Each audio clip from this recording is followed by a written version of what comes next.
The mat was silent. 200 people stood around the edges of the private dojo, phones raised, waiting. Marcus Webb, 38 years old, single father of one, night shift warehouse worker, stood barefoot on the mat in a guy that had been washed so many times the white had turned the color of old paper. Across from him stood Richard Ashford, billionaire, owner of half the buildings in the city, smiling the way rich men smile at things they think they already own. "Don't worry," Richard said, loud enough for the cameras. "I'll go easy on you." Marcus didn't answer right away.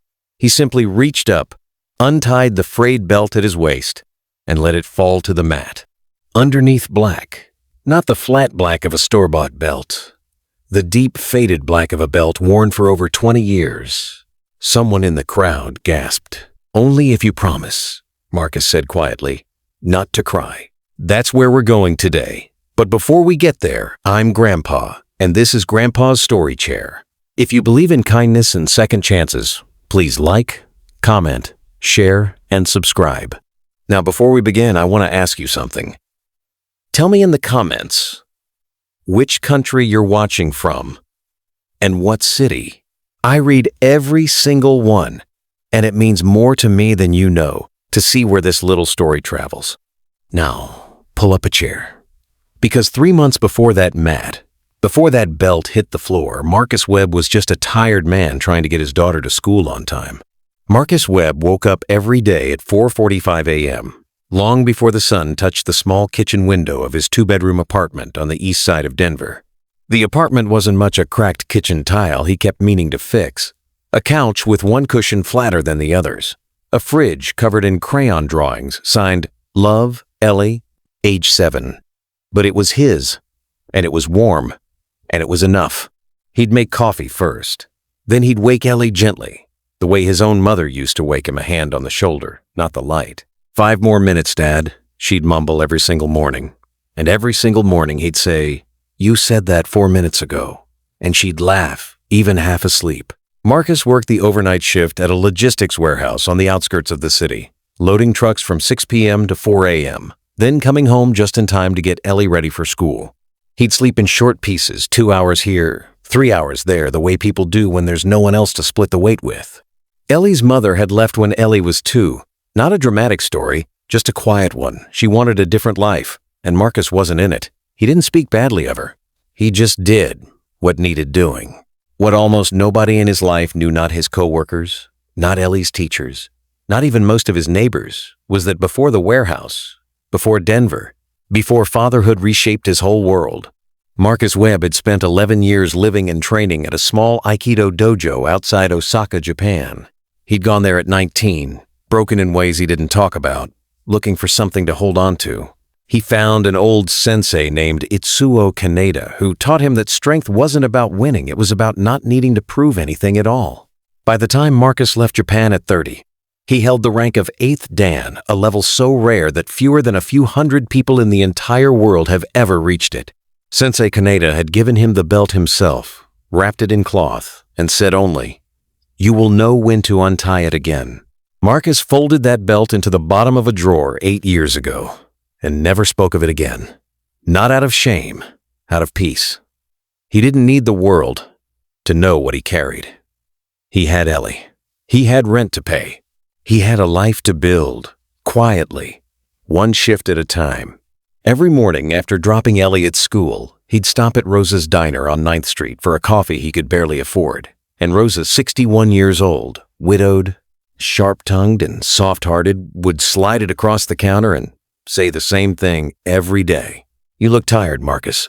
"I look employed, Rosa. That's different." She'd laugh every time, even though it wasn't that funny. That was their little ritual. It was one of the only conversations Marcus had some weeks that didn't involve a work order or a school permission slip. He wasn't unhappy. That's the part people got wrong when they looked at him: the wrinkled work shirts, the second-hand car with 190,000 miles on it, the exhaustion behind his eyes. He wasn't a man defeated by life. He was a man who had already fought the biggest fight of his life silently on a mat in Japan 20 years earlier and had come out the other side choosing peace over proving anything to anyone. He didn't know that peace was about to be tested. 3 weeks later, the warehouse changed ownership, and the new owner's name was Richard Ashford. Richard Ashford was 44 years old, worth an estimated $2.3 billion, and had never once in his adult life been told no and had it stick. He'd inherited half his fortune and built the rest through logistics acquisitions, buying struggling warehouses, gutting the staff, and reselling the real estate. Marcus's warehouse was acquisition number 11. Richard didn't usually visit the properties himself, but this one was different. It sat on land he wanted for a new development, and he liked to walk his new territory before he tore it apart. He arrived on a Tuesday afternoon in a black car that looked wildly out of place next to the loading docks, wearing a suit that cost more than Marcus made in 2 months. He walked the floor with the site manager, nodding, unimpressed, until he passed Marcus kneeling beside a broken pallet jack, fixing it himself instead of waiting for maintenance, because Marcus never liked leaving a problem for someone else to trip over. "You," Richard said. "What's your name?" "Marcus." Marcus Webb. Richard looked him over the way men like Richard look over things they're deciding whether to keep. The worn boots. The quiet posture. Nothing that impressed him. "How old are you, Marcus?" 38. "And you've been loading trucks this long?" "Long enough to be good at it." Richard smiled, but it wasn't kind. Everyone's good at something small. He walked away. Marcus went back to the pallet jack. That could have been the end of it. But 3 days later, Richard came back this time, with cameras. Richard Ashford had recently launched a leadership content series for social media, showing off his business philosophy, his gyms, his personal trainer, a former MMA fighter Richard liked to spar with on camera, to show off how disciplined he stayed despite being a billionaire. He was filming a segment at the warehouse when he spotted Marcus again, walking past with a clipboard. "There he is," Richard said to the camera, grinning. "My tough guy from the floor." Marcus kept walking. He didn't like cameras. He especially didn't like being called anything. "Hey, Marcus, right?" Richard called out, and the crew turned toward him. "You look like you could handle yourself. Ever done any martial arts?" Marcus paused. He could have said no. It would have ended there. But Ellie's teacher had called that morning about a school trip fee due Friday, and his car had made a strange noise on the way in. And Marcus was tired, in the particular way that makes a person answer honestly instead of carefully. "A long time ago," Marcus said. The crew laughed, not cruelly. Just the reflexive laugh of people used to laughing at whatever their boss finds funny. "A long time ago," Richard repeated, delighted. "What, high school? Something like that." "You know what?" Richard said, turning fully to the camera now, sensing content. "I do a segment called Any Given Challenger. Regular guy steps in with me for 1 round. Builds character. Good for morale." He turned back to Marcus. "What do you say? Sunday. My private dojo. You and me, 3 minutes. I'll even donate $5,000 to a charity of your choice. Win or lose." The warehouse floor had gone quiet. Co-workers were watching now. Marcus thought about Ellie's field trip fee. $5,000 wasn't for him. Richard made that clear. It was for charity. But Marcus knew exactly which charity he'd choose if it came to that. The Boys and Girls Club on 14th. The one that ran the after-school program, that kept kids like Ellie safe, while their parents worked doubles. "Fine," Marcus said. Richard clapped once. Thrilled. "Fantastic. My guy will send you the details." He looked Marcus up and down one more time, still smiling that same smile. "Don't worry, I'll go easy on you." Marcus said nothing. He picked his clipboard back up and went back to work. That night, after Ellie was asleep, Marcus sat on the edge of his bed for a long time. Then he got up, opened his closet, and pulled a box down from the top shelf, one he hadn't opened in 8 years. Inside, wrapped in cloth exactly the way Sensei Kaneda had left it, was the belt.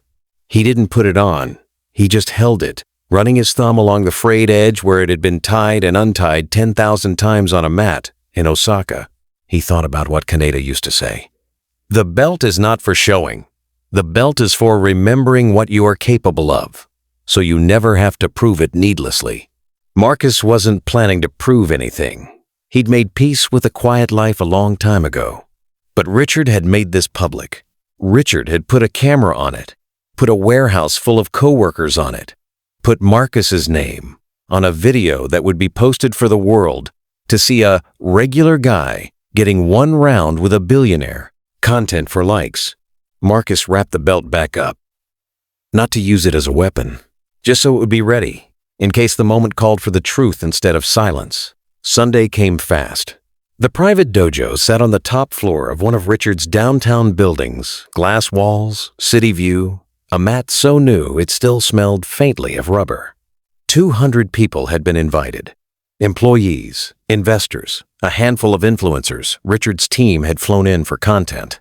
Marcus arrived in a G the warehouse HR department had borrowed from a local martial arts school, plain white, slightly too big in the shoulders. The belt frayed from years in someone's forgotten equipment bag. Richard arrived in a custom black G with his initials embroidered on the collar. "You made it," Richard said, grinning for the small crowd forming around the mat. "I was starting to think you'd chicken out." "I said I'd come," Marcus said. "So I came." Richard turned to the cameras. "Ladies and gentlemen, any given challenger, my opponent today. Marcus, from our warehouse team. Did some martial arts back in high school, apparently." A few people laughed. "Let's see if that holds up." Marcus said nothing. He walked to his side of the mat. "Don't worry," Richard said again, that same line, that same smile. "I'll go easy on you." Marcus reached up and untied the old frayed belt at his waist. It dropped to the mat with a soft sound that somehow silenced the entire room. Underneath it, black, worn deep into the fabric from 20 years of daily use. A black belt that had clearly been earned, not borrowed for the occasion. The room's energy shifted instantly. Someone near the front, one of Richard's own trainers, a man who actually knew what he was looking at, went pale. That's a Kodokan lineage belt," he muttered. "That wear pattern? Only if..." Marcus said quietly, looking at Richard. "You promise not to cry." A ripple of laughter went through the crowd, nervous laughter now, not the earlier kind. Richard's smile faltered for half a second before he covered it. "Cute," he said. "Let's begin." They bowed. The referee, Richard's usual sparring coordinator, called the start. Richard moved first, the way he always did in his content videos, a confident forward step. A jab meant to look impressive on camera more than actually land. Marcus didn't strike back. He simply moved. A half step to the side. A redirect of Richard's momentum using nothing but the angle of his own body. Richard's forward energy, which he'd thrown with full confidence, suddenly had nowhere to go but down, and Richard found himself on the mat, on his back, staring at the ceiling. 3 seconds into the match, the room went completely silent. Richard scrambled up, face red now.